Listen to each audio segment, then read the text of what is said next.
And Woody likes the crooked cock. I have a question. I don't know if you can answer it quickly, but I don't understand Gamergate. I have no idea. I don't get it. It's been explained to me. What are you, like one of the originators of Gamergate? What's Gamergate? If I had to sum it up and give you like the short and dirty of it, I'd say maybe for like 2 years before that, right before Gamergate became a thing, you had a lot of outlets writing kind of articles that were shitting on their audience. Gamers are terrible. Gamers are toxic. Trolls are terrible. Nobody can play games anymore. We need more restrictions. We need more. I mean, look at where Overwatch is now, where you make a joke and you're banned. You do something they don't like and you're banned. Anything even outside the game. I mean, Overwatch has a thing built in at this point where they're looking for content. So you're not even getting reported anymore. They have things that look for content on YouTube, and if they find something with your handle on it, you're banned. And so, it was really negative attitude towards what a gamer was or what people in gaming were like. And then Gamergate kind of comes around. It comes to a head where you've got an indie game dev who's friends with people in the industry and who's friends with different people at different news outlets like Kotaku, like Nathan Grayson and stuff like that.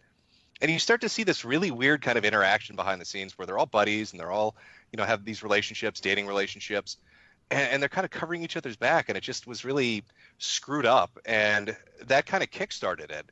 And then about a week or two after that, I think it was about 13 different outlets all released articles within an hour of each other that said, gamers are dead. Gamers don't exist anymore. We don't care about gamers. We don't need you anymore.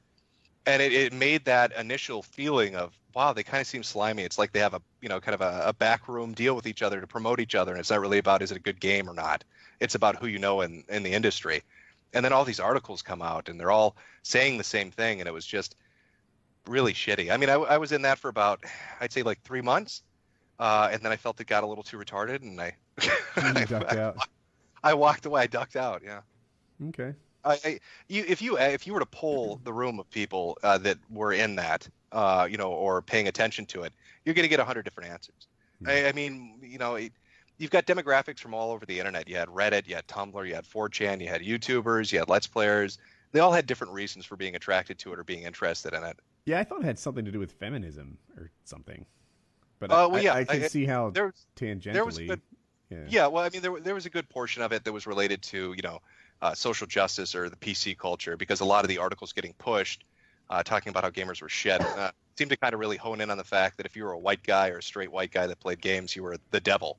Was kind of the approach they took. Mm-hmm. It's I don't know what to tell you. Anything I say about it is going to piss off a group of people. If I give one opinion one way, the people that were in it are going to hate me, and if I give you opinion the other way, the people that were against it are going to hate me. There's no good answer I can give you that's not going to get me a metric ton of shit. I don't think you mind the shit though. I think you have a little bit of fun waiting around in it, right? I actually. Well, there is a breaking point. I mean, right now I'm involved. Like I said, it went from Baked Alaska calling him a sellout to having the Pentagon involved. So I've got that show going on.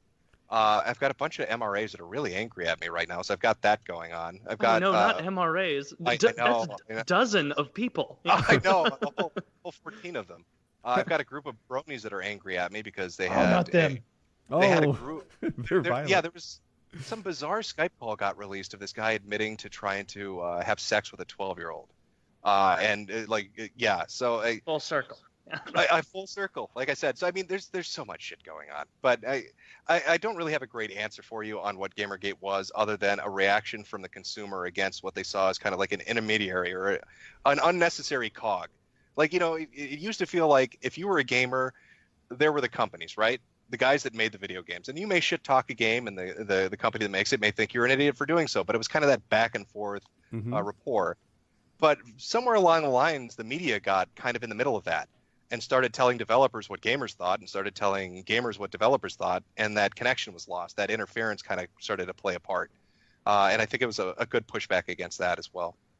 That'd be I don't know. I feel like I'm rambling now. I'm curious about this. So you seem to be in the middle of some real stuff. You're dox proof, I suppose? No one knows your name or where you live. You're just on my screen, a black box where people can't.